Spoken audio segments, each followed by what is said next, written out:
This is Find Your Dream Job, the podcast that helps you get hired, have the career you want, and make a difference in life. I'm your host, Mac Pritchard. I'm also the founder of Mac's List. It's a job board in the Pacific Northwest that helps you find a fulfilling career. Every Wednesday, I talk to a different expert about the tools you need to get the work you want. Find Your Dream Job is brought to you by Top Resume.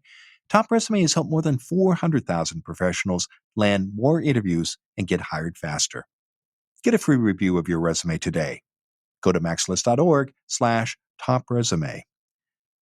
1 out of 3 American adults have a criminal record, and if you're one of them, that can make it difficult to get your next job. Ty Reed is here to talk about how to find work if you have criminal convictions. He's the founder of Recovery Career Services. It's a nonprofit that helps anyone who wants to return to employment and put the past behind them. Ty joins us from Seattle, Washington. Well, let's get started, Ty. How does having a criminal conviction affect your job search? Pretty significantly. As you can imagine, many employers are hesitant to provide employment opportunities for folks that have a background, as we kind of call it in the industry.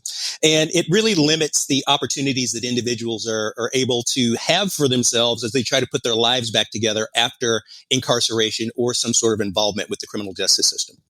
What kind of expectations should you have as a job seeker if you do have criminal convictions? I think there are 2 expectations that you should have. Number 1, that you deserve work and you will find work. But number 2, that it may be a little more difficult than it is for folks that don't have criminal convictions, simply because the available pool of employers who are open to having hiring practices that are inclusive of folks that have past criminal justice involvement is a little bit more limited than the general pool of employers that may be hiring folks out there in the marketplace. Do you find, Ty, that hiring managers distinguish between different kinds of criminal convictions? Typically, there's a hierarchy, and I would say that hiring managers are no different than the rest of folks in society. People typically view felonies, no matter the kind of felony, as being significantly more serious than misdemeanors. And for the hiring managers that do actually work for employers that provide opportunities for folks, they typically have some sort of hierarchy as well. Now, there are a couple of specific examples of companies that are doing it really successfully. And when I say it, they're hiring folks that have past criminal justice involvement really successfully. And for those small minority of employers, they typically don't make a distinction between what types of infractions you may have. But certainly for the general employer population, usually there is some distinction made. And the employers who do hire people with criminal convictions, what motivates them to do that? Typically, the motivation is simply wanting to find the best candidate for the job. And when I speak to groups of employers who maybe don't have as much familiarity with second chance employment and hiring out of these populations, that's the thing that I stress. You're not actually making allowances or making up special hiring policies for folks that happen to have past criminal justice involvement. All you're doing is making a commitment to hiring the best candidate for the job, regardless of their past criminal background. And once employers do that, they help to build more effective workforces, and they present fair opportunities for individuals who deserve them, quite frankly. And in the employers that you work with, what kind of experiences have they had hiring people with criminal convictions? Has it been a positive one? They've had exactly the same experiences hiring people with criminal convictions as they've had hiring people that don't, because any employee that a business brings onto their or into their workforce is a risk, flat out. And I'm certainly not saying that there is not a risk involved with hiring folks that have past criminal justice involvement, but the risk in my mind isn't really any greater than hiring folks that don't have criminal justice involvement. As a matter of fact, a lot of studies bear out that employees that you hire that have that past criminal history actually stay at the company longer, and also happen to be just as they present their work in the same fashion or even higher quality than employees who don't have past criminal justice involvement. Well, let's talk about what to do if you have a criminal conviction and you're looking for work. What's the best way, Ty, to tell a hiring manager about your record? The first thing that I would advise is to first try to figure out before you go to the interview whether or not you even need to disclose. And if it turns out that you do indeed need to disclose because the company runs a criminal background check, I always advise folks to 100% tell the truth, but be selective in what you tell and how you tell it. And what I mean by that is instead of giving a hiring manager or an HR person the complete rundown of the last 10 years of your life when you may have been engaged in some less than legal activity, give it from a high level view and kind of give them the finer points of kind of what happened. And an example of that would be I was involved with a crowd of people I shouldn't have been involved in. I did a series of things that I shouldn't have done, but I've now turned that around and am moving my life in a different direction. And then if they ask for specific information after they run a background check, you can provide them more detail about individual criminal transgressions. But in that interview, you just want to give them a very high level view of what happened. But you always want to tell the truth and take credit for telling the truth, because if the hiring manager runs a criminal background check and there are things there that you did not disclose, it's simply going to look like you are trying to hide things, and that doesn't look good for you. How can you find out when you look at a job opening if that employer will run a criminal background check? There are usually a couple of pretty easy ways. The internet is an amazing place, and often former employees or current employees will have posted reviews of a company, assuming it is a large enough company, and you can often find out whether there will be a criminal background check that way. The other thing that you can do is if you know anyone that happens to work at that company, perhaps you can post on Facebook that you're just wondering about some of the hiring practices. If you can't figure out before the job interview whether or not there's going to be a criminal background check, at the end of the first interview, there's always a really great opportunity to figure that out.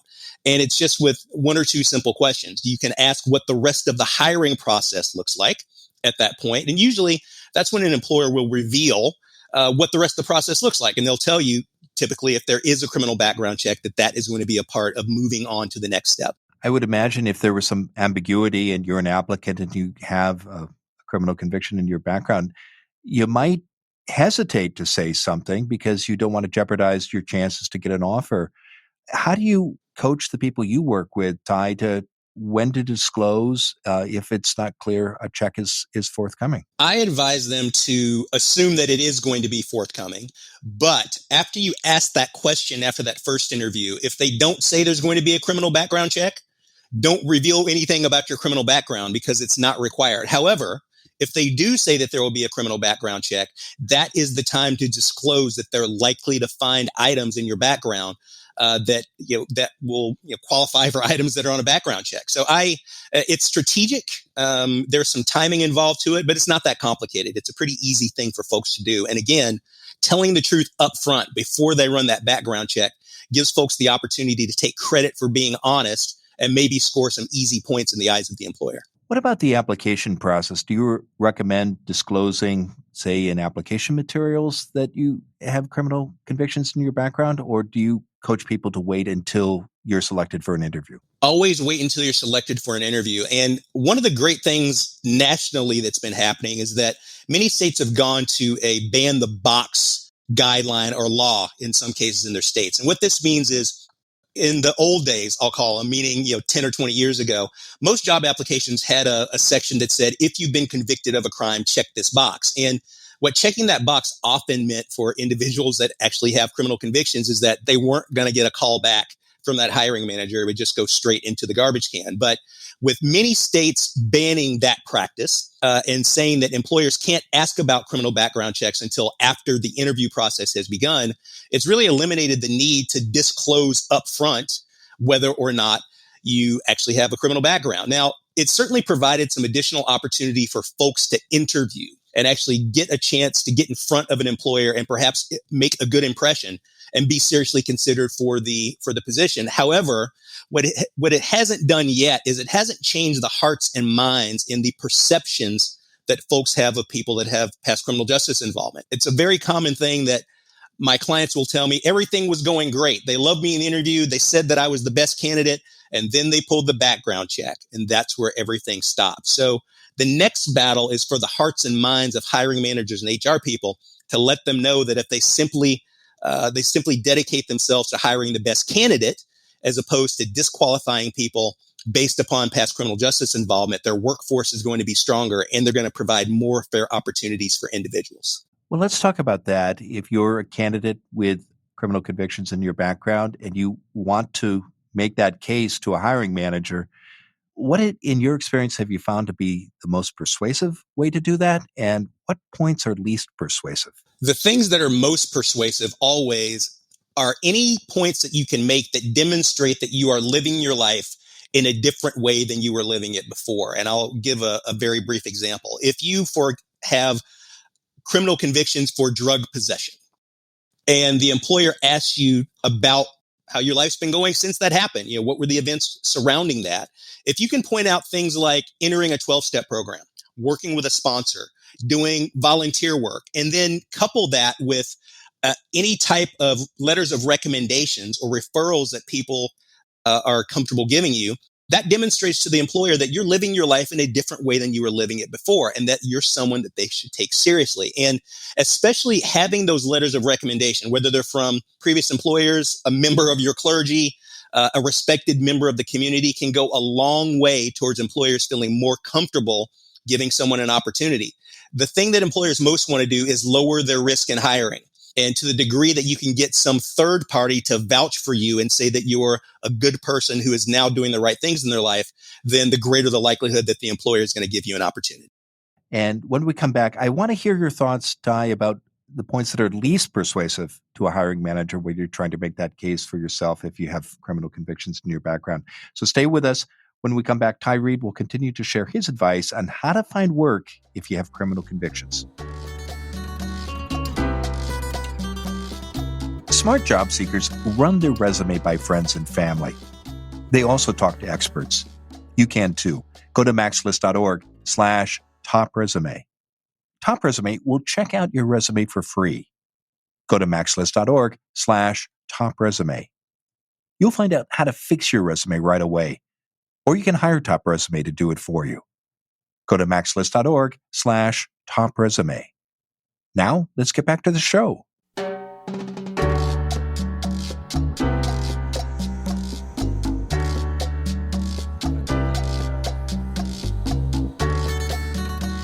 We're back in the Max List studio.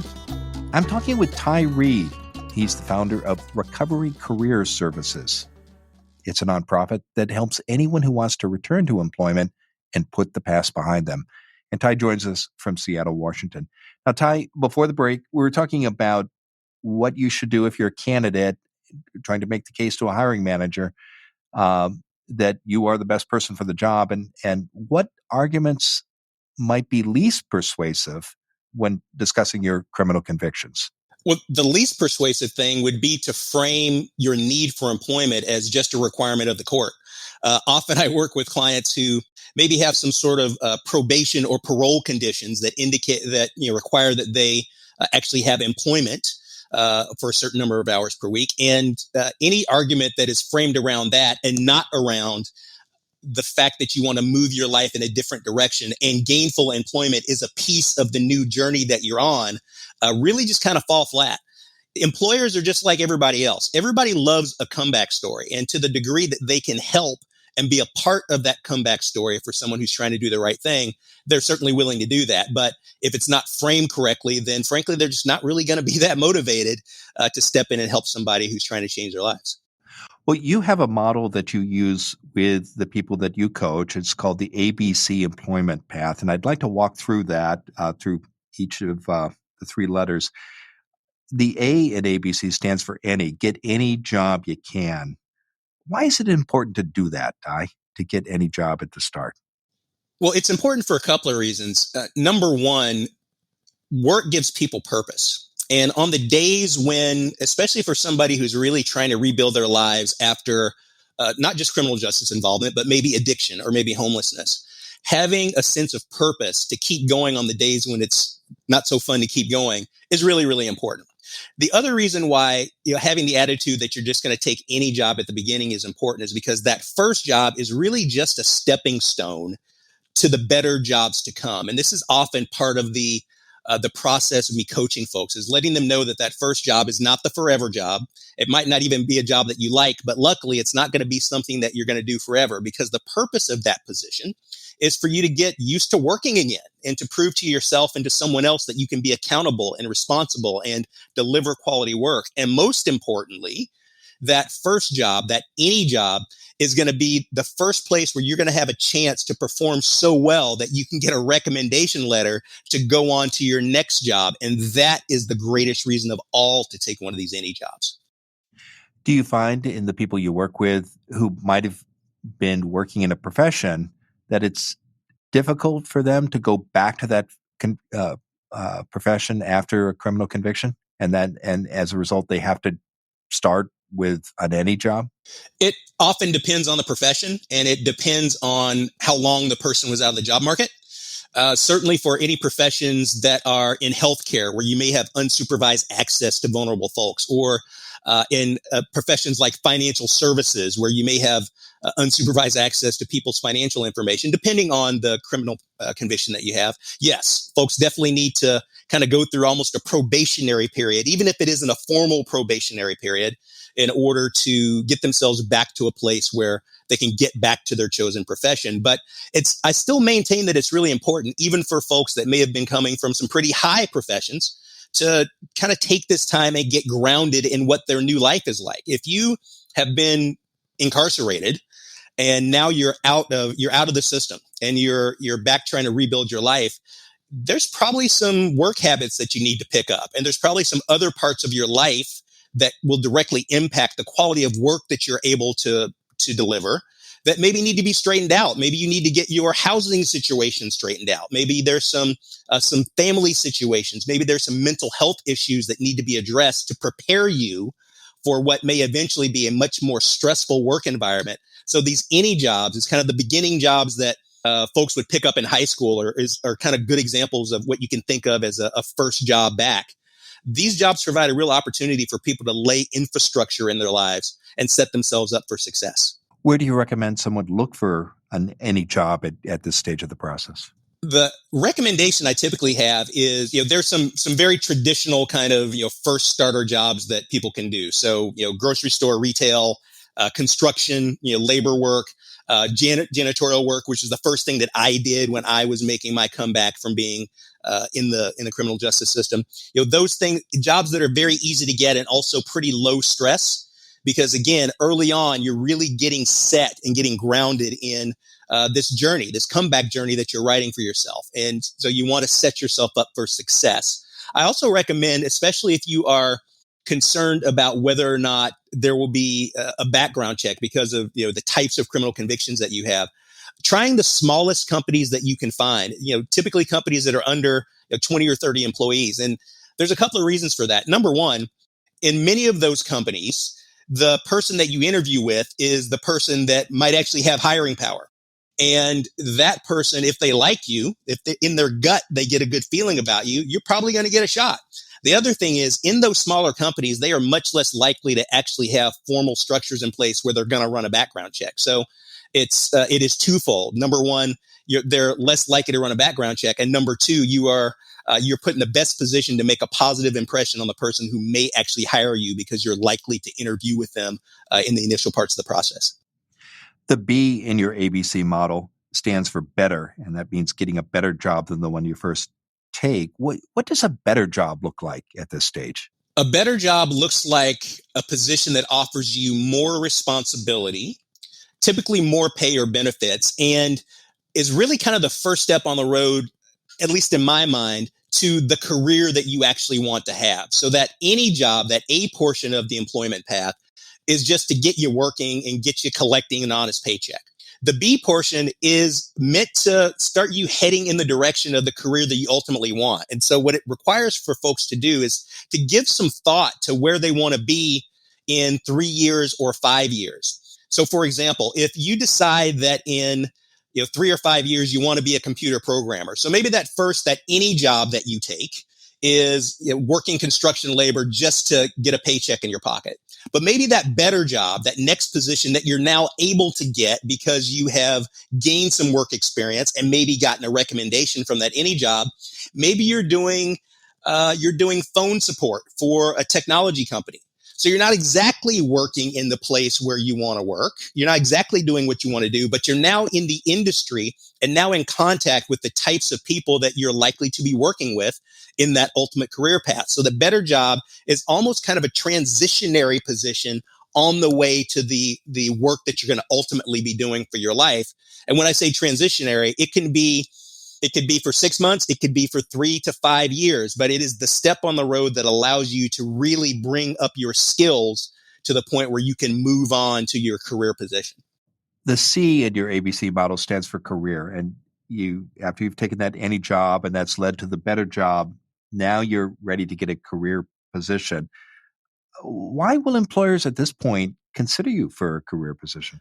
The biggest reason is employers like people with track records. And once you've gone through the any job and now the better position, you have an actual track record that you can point to, post being incarcerated or post being in active addiction or post being homeless. Now you have a history that you can point to of quality work delivered.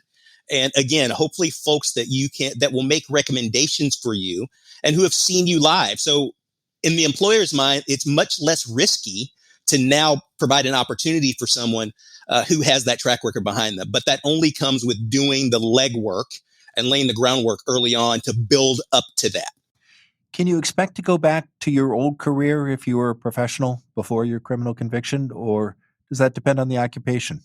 It depends on the occupation. As an example, my vocation before I became involved in the criminal justice system was I was in the mortgage business for a long time. And when I started to turn my life around, unfortunately, the convictions that I had didn't allow me to do that. Now, 6 years later, I'm now in a position where if I wanted to go back to my chosen profession, I certainly could do that. But early on, that simply wasn't an option. And that will be the case for many folks, again, depending upon what occupation is and what their criminal convictions are. And what changed during that 6 years? Is it because you created that track record? You've got references ready to vouch for you. Is that the difference between now and 6 years ago, that you could find a position again as a mortgage broker if you wanted to? Typically for many folks, and for me specifically, there were a couple of things that happened. Number one, yes, I took a couple of any jobs. I then worked a better job and then moved myself into a career position. But also time. Time is a really important factor when folks with criminal convictions are looking for work. The difference between looking for work when you had a criminal conviction a year ago is significantly different than 5 or 6 years ago, because in many states, you're actually able to get some of your convictions vacated or completely removed from your record in that period of time. And again, as you mentioned, there is going to be a significant amount of work history that's been built up and good recommendations to lean back on. Well, it's been a great conversation, Ty. Now tell us what's next for you. My nonprofit, Recovery Career Services, is moving all of our services to tuition free. I was already doing tuition free services for individuals who were beginning to rebuild their lives after addiction, homelessness, and past criminal justice involvement. But we're now going to provide services tuition free for a group that's very rarely talked about. And those are working professionals who are still in their careers, but those careers have somehow been impacted by substance use in some way. And so helping those folks solve employment problems and save their employment and give them the option of whether to leave their company on their own versus being escorted out by security with their belongings in a box. Well, I know people can learn more about you and your organization services by visiting your website, recoveryandwork.org, and that you also invite people to connect with you on LinkedIn. And if they do, I hope they'll mention that they heard you on our show. Now, Ty, given all the great advice you've shared today, what's the one thing you want a listener to remember about how to find work if you have criminal convictions? I'd love for them to remember that it's a process. And at the beginning of the process, while it may seem daunting, time goes by very, very quickly. Commit to the process, walk that path, do the best that you can always, and I'm sure that things will turn around for you in time.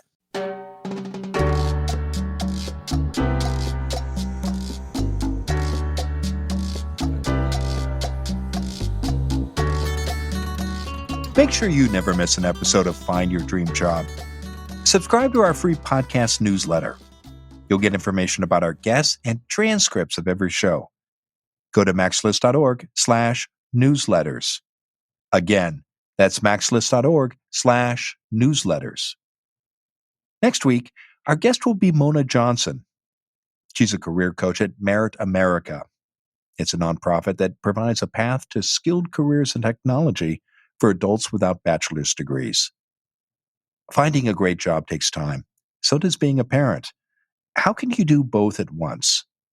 Join us next Wednesday when Mona Johnson and I talk about how to juggle a job search when you're a working mom. Until next time, thanks for letting us help you find your dream job. This show is produced by Max List. Susan Thornton Huff schedules our guests and writes our newsletter. Lisa Kislenberry Anderson manages our social media. Our sound engineer is Jenny Wren Stotrup. Ryan Morrison at Podfly Productions edits the show. Dawn Mole creates our transcripts, and our music is by Freddie Trujillo. This is Mac Pritchard. See you next week.